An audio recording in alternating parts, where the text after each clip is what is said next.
Welcome to the Penguin Podcast. Just a friendly note that this episode contains some adult themes.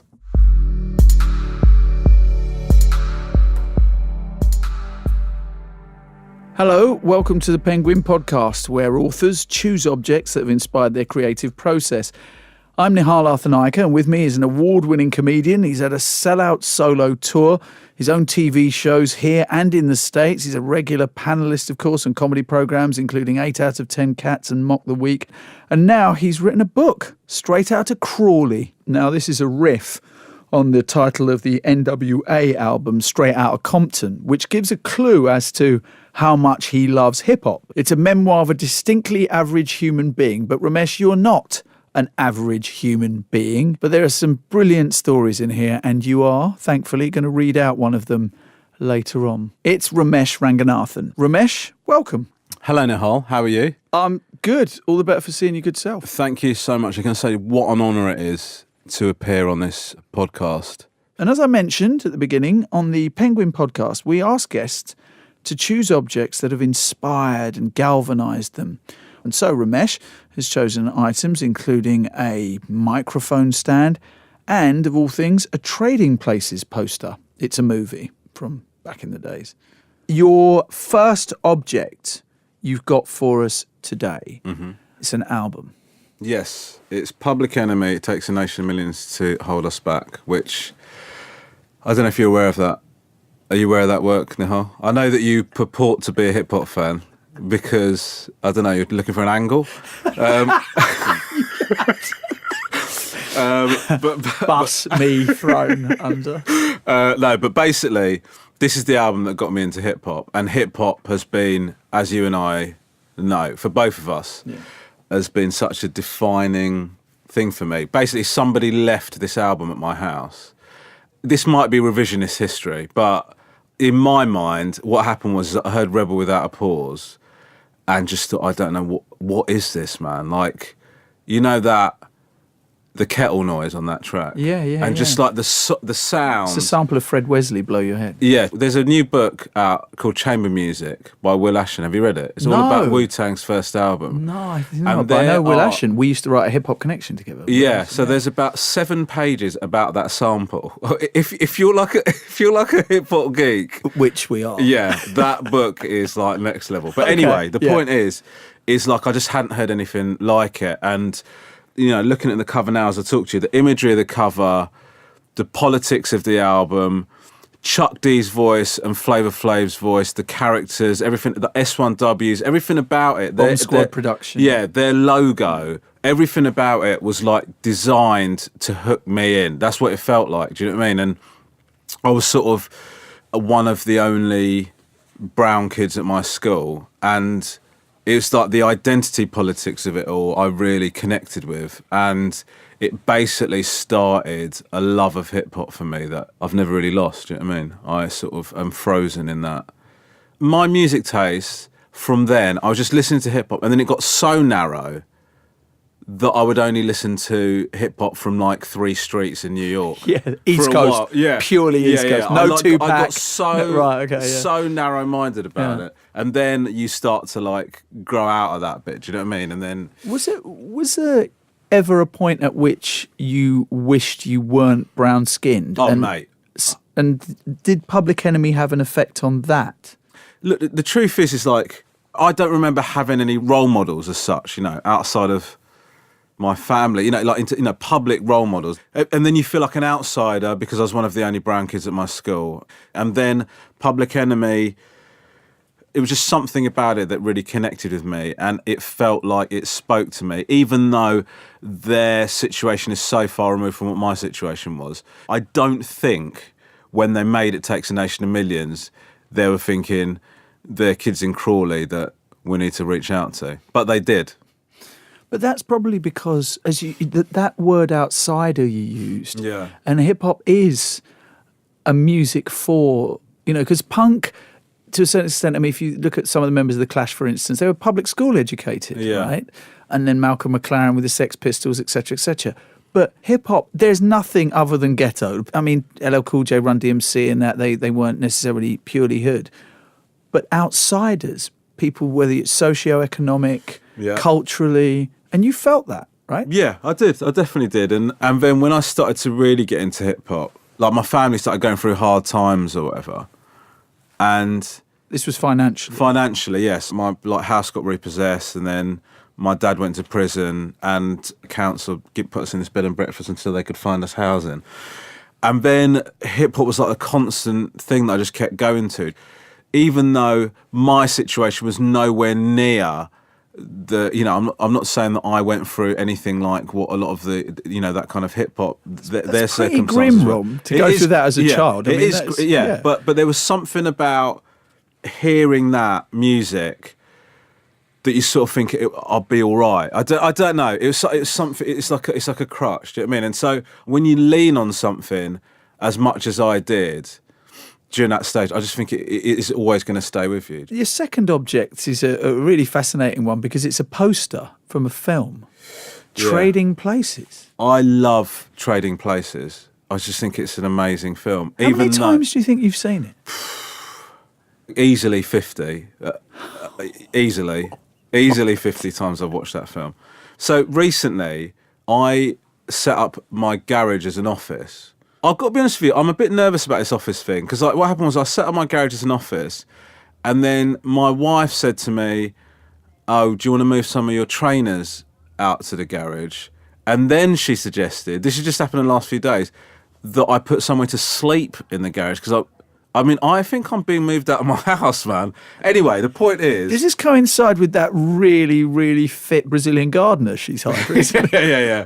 She's doing a lot of personal training. Anyway, so I was trying to look for stuff to go up, and I thought I've got to have a Trading Places poster in there because I've got stuff that I really love. Why though? Why this film? Break it down for me. Eddie Murphy was one of my comedy heroes sort of growing up. Richard Pryor was one of my stand-up heroes, but Eddie Murphy was one of my just comedy heroes in terms of his movies. And Trading Places, it's got so many good things about. There are dodgy things about it. For example, there's a train scene where there's blacking up. So there are issues with that movie, but there's so many good things about that film. That scene at the beginning when he's pretending he's got no legs, and then the police officers lift him up, and then he's got legs, and he goes, "Oh my God, thank you, Jesus!" It's just so funny. And then Dan Aykroyd's so great in it. Jamie Lee Curtis is great. Everyone's good. I love Randolph and Mortimer. That whole setup, all of that. And the social mobility thing of it, there's something enticing about that. Can they swap them and see what happens? It's got so many ingredients that I found such a hook. What I would say is that to this day, I don't fully understand the ending of that film. They get the orange juice, the frozen orange juice reports, and then Eddie Murphy and Dan Aykroyd say sell, buy 100 times, and then they make a load of money. I still fully can't get my head around it, but it's a great movie. And so the reason I wanted the poster is because I love that film so much, and because I do a lot of writing in my garage, I write all my stand-up in there, I just wanted stuff. I guess it's aspiration. That's what I should be trying to do. Do you know what I mean? I'm not trying to remake Trading Places, although if you're up for it, I'm up for it. Okay, well, then let's make it happen. We'll it's got a really dreadful remake of Trading Places. Only if you agree to remaking Face Off with me. Do you know Face Off, man? Do you know... I don't know if you know this about Face Off, but when they were writing Face Off... Someone wrote that? Yeah. Right. Well, a lot of the dialogue you'd be surprised to hear was improvised. But with Face Off, the scientific explanation for how the face switch works, they used a placeholder just to go, let's just say it's this for now, and then we'll figure it out later on. And then they just never figured it out. So the placeholder that they originally put in place for Face Off just made it all the way to the final movie. Just nobody went, do you want to deal with this explanation that makes absolutely no sense and doesn't stand up to any scrutiny whatsoever? Do you know what? We've got to control Nicholas, mate. I haven't got time for that. Also, in that film, the face waterfall thing Do you know what I'm talking about? Yes, it was on TV the other night. I came home, my wife was watching it. No. I said, why are you watching this colossal pile of manure, which is like a stain on my flat screen? And the ending of it, where they lost their kid, so he just brings back another kid and then says, let's raise this kid. You don't even do that with a dog. I just don't understand it. But anyway, that's why I've not got a poster of Face Off in my garage. Interesting that even though you are a huge fan of Eddie Murphy, he's not worth a tattoo. No. Pryor's worth a tattoo. Yeah.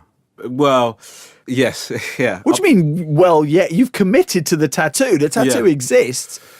Unless I've just been a bit racist and it's not Richard Pryor and I've just gone, oh, you got Richard Pryor in your arm. And you've gone, oh, no, it's not Richard Pryor. I did get Richard Pryor on my arm because his stand-up, he is the best stand-up of all time, in my opinion. Why? He was designed in a lab to do stand-up. He was given everything, right? His physicality, his voice, his terrible background that wired him differently to make him delve into those depths. But Richard Pryor, why I think he was such a genius, or why I admire him so much, is he was on a path to being a really successful mainstream comedian, right? He was doing all the TV shows. He was doing very, very unchallenging. There's nothing wrong with it. It's great. There's nothing wrong with unchallenging comedy. I've got no issue with that. I'm not a snob like that. But he was doing like the TV spots, and then he walked away from it because he just suddenly had this epiphany. He was doing like a Vegas residency, and I was like, I don't want to do this anymore. I don't know what I'm doing. And then he came back, this politicised, kind of talking about the plight of black people in America, just reinvented himself.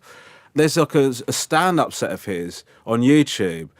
People aren't enjoying it, or they're struggling with what he's saying. He doesn't care. He's just doing what he wants to do. And then he picks up on that. And this new version of Richard Pryor, this honest, challenging... He talked about sex in a way that had never been spoken about before in stand-up. He talked about the plight of the black race, and he talked about his own struggles. He did jokes about his drug addiction. He made a funny routine about when he was so high he set himself on fire. He turned that into a bit. Do you know what I mean? Like, he is unbelievable. He's amazing. His level of honesty is something that I aspire to, and I haven't achieved that yet in my stand-up. I think calling your last born a prick is pretty honest. Yeah, that is true. That is true. Yeah, actually, maybe I am Pryor. Yeah. I think honesty you're pretty good with. I've seen you annihilate people in the front two rows fairly honestly. Yeah, that's true. That is true. Yeah. But like in terms of like, or tell someone their baby's ugly in the book. Yeah, but that was in the pub. They bother me in a pub, mate. So I'm going to be honest about your baby. What? Let me just clarify that. Well, that can't exist on this podcast in isolation. Do you know what I mean? And just let that hang there. I was in a pub. I'll talk about this in the book, but I was in a pub. Somebody came up to me and said, you used to go to school with my girlfriend, tell us a joke. And I said, I don't do jokes, right? And then he said, no, do us a joke, you're a comedian. And I said, I don't do jokes. And then he said, no, do us a joke. And then I said, look, mate, like I said, I just don't do gags. And then he called his girlfriend over, and she came over, and he goes, is it a comedian you used to go to school? She goes, tell us a joke. Anyway, the long and the short of it is, I ended up just walking away. I said, I'm having a drink with my wife. I'll see you later. And then he just started going, you're not funny in real life. You're not funny in real life. And then he calls over to his mate, he's not funny in real life, right? I thought that was the end of it. I thought I'm going to happily live my life never speaking to those people again. Then later on, she comes up to me with a baby in like a car seat and goes, this is my baby. I go, she said, this is my baby, like she was the only person that ever achieved that. Do you know what I mean? That's the way she said it to me, right? So I go, cool, good, like, wicked. And she goes, do a joke about my baby. I'm not a jukebox. If you give me a topic, it doesn't make it easier. She goes, no, do a joke about my baby. And I go, no. She goes, do a joke about my baby. And I go, I don't know, it's ugly, right? And then she goes, that's not a joke. I'm laughing. What is your end game after you tell someone their baby is ugly? I'm just trying to bring the conversation to an end. Well, that ain't going to bring it to an end, is it? Let's be honest, not everybody's babies are cute. Do you know what I mean? No. No. Was the baby genuinely ugly, or was it just a way of getting out of the conversation? All babies are ugly. It was at boring. that that squish face. Yeah. Oh, right. Okay. Where you're genetically hardwired to love and find that your baby yes, cute. but no one else. But objectively speaking, it's disgusting. Well, they are boring. For the They're first so 6 months, boring. they're really boring. It's so ridiculous, man. Yeah. And I'm just my own two, and I love them now to heaven and back, but just didn't do anything. Yeah, I know. In terms of what they're bringing to the table, it's nothing. No. Mic stands. Yeah. I love this because I've been, in front of quite a few mic stands in my life. Yeah. So what does it symbolise for you? Yeah, well, keep getting jobs stolen from you. We're not going to talk about that. We are absolutely smashing the diversity quota on this podcast. You must only have to do white blokes now after this. Double brown on this. I'm only able People must be absolutely loving it. I've got a list of middle-aged public school boy white blokes who are going to interview. Nihal, can we get Romesh on this one? Because not because we want him, but it's what it opens up for the other bookings. We no longer have to worry about it. He's brown. He's got a lazy eye. We wouldn't have to book anyone else for the two series. He's a vegan. Yeah, he's a vegan. There you go. There's another one as well. So the microphone stand. What does the microphone stand symbolise to you? First of all, I've got a microphone stand in my garage, right? And this is what mic? SM58. Oh, the SM58, the Shure SM58. Yeah, of course. It has to be. It has to be. Geekery. So I've got that mic stand, but basically, obviously it's where I love stand-up more than anything else. Obviously I do other stuff in my job, but stand-up is the thing that I enjoy more than anything else I do. And also I am better at every aspect of my job when I'm continuing to do stand-up. It's like, if I'm doing any type of show, if I have to go and try and find somewhere to gig, otherwise I start to become worse, I feel, at the other jobs that I'm doing. Right, that's your gym routine. Basically, yeah. Right. So the reason I've got a mic stand in my garage is sometimes when I've written a bit, I'll stand by the mic stand in my garage and just try and sort of get myself into the headspace of like what it's going to be like to deliver that on to a your crowd. own? On my own in the garage. In your garage? Yeah. Yeah, it's you weird, stand there isn't with it? a microphone looking at an imaginary audience. Have Yeah. you painted them onto the inside of the garage I'm door, or thinking do you about have it. mannequins in various states of contorted? Listen, my marriage is on a knife edge as it is. If my wife walked into the garage and saw me talking to some people that I'd painted onto the wall, that would be it. So I haven't gone that far. Because I don't write. That's amazing. I don't really write my stand-up. I don't write it word for word anyway. I like when I go and do new material, it'd be like 5 words on a bit of paper, and then I talk around it and try and find the funny. And then sometimes I try and circumvent that by standing in my garage and just thinking, how would I approach this? Whenever I do it, it helps, but I don't do it enough. You know how you just reacted when I told you that story? You were like, that's weird. I feel it's weird. No, but I get it. Yeah, but it is weird. It. It's awkward. I like having a mic stand and a mic in the garage. I don't know why. So are the words that you write down, is it like being on a plane, a kind of parachute regiment, but each word is like the parachute you'd throw out the plane and then you jump out to try and catch it. So the word is a test to yourself. To go, can I catch that word, control that word and take that word into other places? Or is it much more controlled than that? I know exactly what I'm doing. I don't know what I'm doing. So like it will be something I want to talk around, and then it might be like a couple of things that I think are interesting about that topic, but it won't be jokes. I don't write jokes then. I just write what I find interesting about that, and then I will just talk until I find the funny.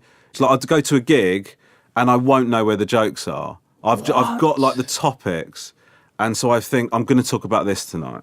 That's how I tend to write. That's such a high-risk strategy, isn't it? Yes, and it is extremely punishing on people that see my material for the first time because sometimes you just don't find it. But the reason I do it like that is because when I started, I'd write the jokes out and then I'd go and do the jokes.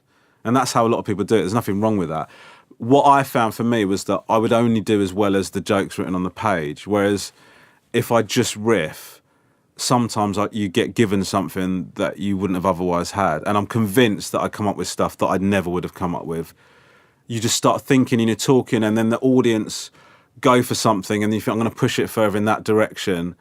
they like where you're going with this idea, so you keep pushing it in that direction. If I'm sitting at a desk, I know if I think something's funny, but I don't know how the audience is going to respond. Whereas if I'm on stage and they laugh at a certain thing and don't laugh at another thing, I know I follow that thing more and see where it goes. And yeah, sometimes you just die on your ass, is the truth of it. But like, it means better stuff at the end of it as a result. So then, how did you know you were being funny when you're sitting there writing a book? I didn't. It was less about being funny. It was more about just word count for me. No, I'm checking. You got an idea. I mean, I think like written word is different to stand-up. What I mean by that is there's a lot of stand-up that's funny in the performance of it, but if you read the words of that transcribed, it's not funny. You know, the comedy of it is in the performing of it. Yeah, you don't know if it's funny. I mean, I showed it to mates and stuff like that and got them to... But you've got an idea. If I'm being honest and saying what I really think, that it tends to be funnier than if I'm trying to look for some sort of gag. Do you know what I mean? Like if I'm just sort of think about what I really think about something, and then it becomes easy to be funny, and that's what I try to do with a book. To a degree, you know, if I was truly honest about what I felt about everyone, it's the end of a career. There's going to be a book, mate, in the future where I'm going to burn every single bridge. When I'm ready to leave, you are coming under it, mate. Listen, I'm dreading now what I'm going to get from you. Good grief. I know you've been storing that up for some time just because I eat honey. You do this a lot, No, mate. I don't. I'm not going to do that. I'm not going to drag you back into this. Okay, because I got a lot of abuse on Twitter the last time I talked about honey on your... I'll just say this one thing. Honey is morally corrupt, okay? That is all I'm going to say, okay? It is wrong. And if you think I'm overreacting, you need to take a look at yourself. Do you know what? Last week, one of my neighbours came over and said I'd made a fool of myself at work. I said, okay, how did you do that? She said, well, I was joining in with everyone saying how bad palm oil was. And then I said, because it's terrible that they have to take the orangutan's hands off to extract the oil from the palms of their hands. Your neighbour said this? Yes. Where do you live? What? Do you know if my neighbour came up to me and said that to me, I would, do you know what I think? I have to move. Because I am living in a neighbourhood where people think that.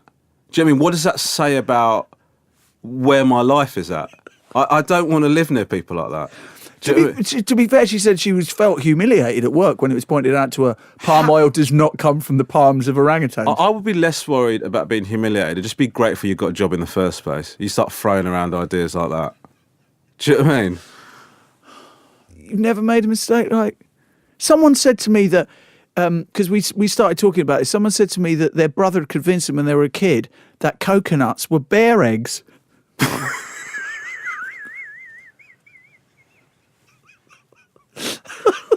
I would argue that is more plausible than the palm oil thing, because if you think about it, when people talk about the orangutan thing, right? They go, "Oh, it's quite bad, isn't it?" It's quite bad, right? But so she's saying that there is a debate about whether cutting the hands off orangutans and squeezing them to extract the oil. No, she thought that was horrific, to be fair. No, I maybe... Yeah, but then what does she think about society? Because people are going, oh, is it bad, palm oil? Oh, I see. Do you know what I mean? Right, Is it bad? She thinks that people are going, is it bad? Yeah, it is bad. Orangutan's hands are being squeezed to make it. Like, come on, mate. I would, if I was you, yeah, I would either move, yeah, or just give her a note saying it would be nice for my family and I if you moved. Her and my wife get on quite well, so I'm going to leave that. I think I would like you to read something from the book for me. Okay. Can I just say something? The way you asked me to do that was rude. Like, come on. You went, I would like you to... Can I just say something? I'm not your butler, all right? To be fair, I am from probably a better family from Sri Lanka. I knew it. Do you know what? I've known you have this belief in you ever since you've hidden it all this time.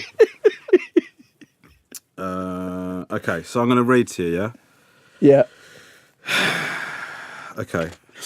I remember as a child popping round to drop off a gift at the house of one of my mum's friends. It was a 5-minute walk. If the gift was anything like the suit she got me, definitely not worth it. When I got there, I would say hello awkwardly, hand over the gift, and return home.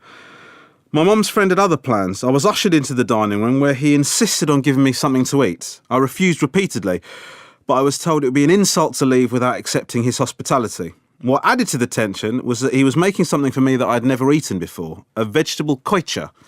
I was used to being fed Sri Lankan dishes I hadn't tried before, but it was 10:30 a.m. I waited in the man's dining room while he prepared the koicha. This took about half an hour. I remember sitting there silently cursing my mum. Errands were expected to be completed without complaint at my house. Mum would often remind us that doing an errand was a pretty small ask when you consider that she had brought us into the world. She would articulate that sentiment at length and at volume, and you could sometimes leave the room and complete the task while she was in the middle of one of her rants about you not doing anything. The man walked into the dining room with the meal he had prepared, which smelt very familiar. And that was probably because koicha, rather than being a Sri Lankan speciality, was how he pronounced quiche. I've heard that so many times. It gets me every time. Have you tried koicha? God knows how he pronounced Lorraine. Do you know what the worst thing was? He just sat there and watched me eat it. For like 20 minutes? I don't know how long it takes you to eat a koicha, mate. Well, depends. It's got... Well, it wouldn't have been a ham koicha. Actually, saying that, you weren't a vegan then, were you? I wasn't a vegan then, no. No. You can't, no, he hadn't made me a vegan koicha. It's a regular koicha. Although maybe that koicha turned you into a vegan after having... Have you tried this one in koicha Lorraine? He wouldn't have said that. He would have said Lorraine. Oh, mate, it was bad.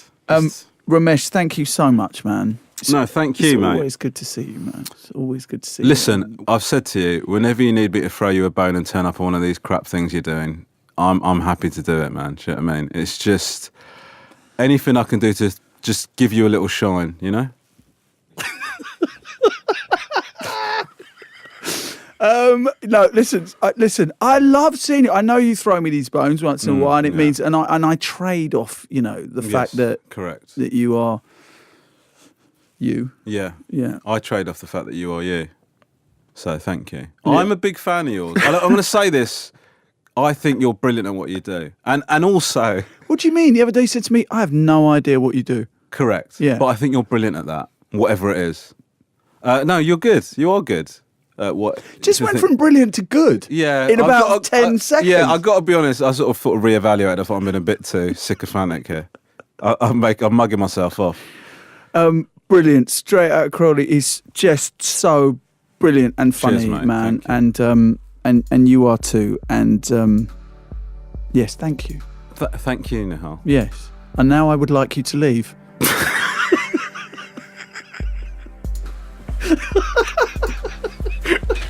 That's